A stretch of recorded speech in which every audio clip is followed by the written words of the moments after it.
Hello guys, hello mga ka-Shopee sellers. I'm here naman para i-tutorial kung paano extract naman yung ating kapag gusto nyo ng cash basis. Again, ang sabi sa batas dapat accrual basis na. Pero may mga gumagamit pa rin talaga ng cash basis kasi nga konti lang naman yung difference. So ito, mag-ano lang ako ng summary kung paano i-summary yung ating sales ng ating sa ating gross sales for our cash basis. So, share ko lang ulit yung screen ko. Mm. So, eto, nandito tayo sa ating Shopee seller. Punta tayo sa my income. Then, input lang naman yung password nito. Then, ayan. So, dito kayo sa my income statements. Nilalagay natin sa more. Then, di ba mapapansin nyo dito weekly? Dapat yan ay naka-monthly. Then, pupunta lang tayo sa ating third quarter na covered. So, this is July, August, and September. So, July natin, lagyan na lang natin. So, makikita natin yung statement ng ating July. So, the-download lang natin yan. Then, kunin na rin natin yung August. Download. Then, kunin na natin din yung September. Again, July, August, September ang ating third quarter. So, ayan. Download na natin yung ah, July, August, and ating September. So, matagal lang minsan yung process. Ayan. So, nandito na siya sa ating cash basis.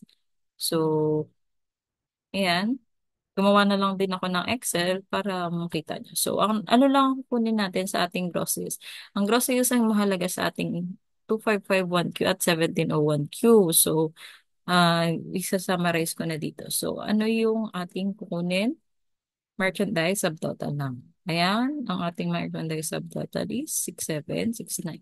So, kung bakit hindi kasama itong fees and charges, in-explain ko yan sa ibang video ko. I-link ko na lang sa end of this video. So, 6769 ang ating merchandise subtotal. So, wala akong vouchers and rebates. So, zero yan. So, zero na naman yun. So, ayan.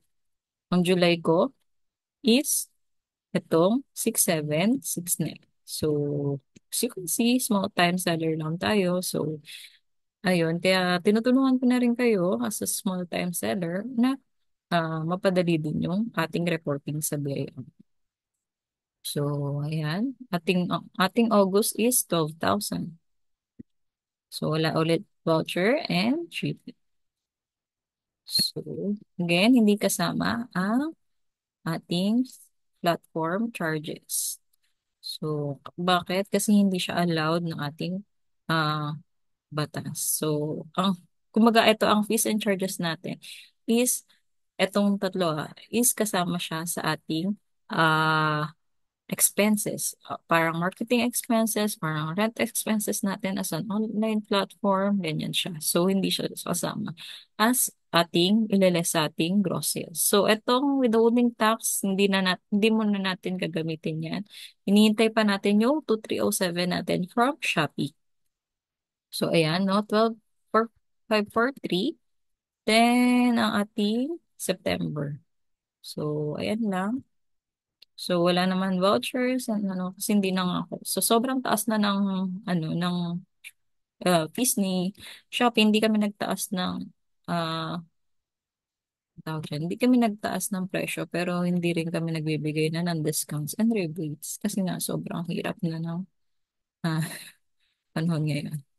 So, ayan. So, ang total ko kapag ang aking ang cash basis cash basis sales ko is itong 28,622. So, meron akong separate video na nasa 29 naman kapag ship out date or yung accrued basis. So, maliit lang yung difference niya. So, nasa sa inyo kung ano ang pipiliin nyo pero nag-ano ka ng both. So, ang gross sales natin is merchandise subtotal less seller discounts, rebates, and ano. So, ililink ko na lang yung explanation kung ano yung mga kasama sa gross sales sa end ng video na. Yun lang. Madali lang kapag gross sales na ating cash basis kasi meron lang tayong income statement kay Shopee. So, ayun lang.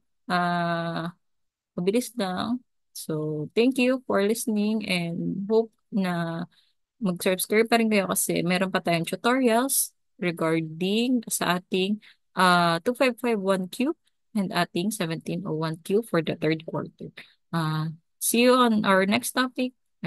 Thank you and God bless.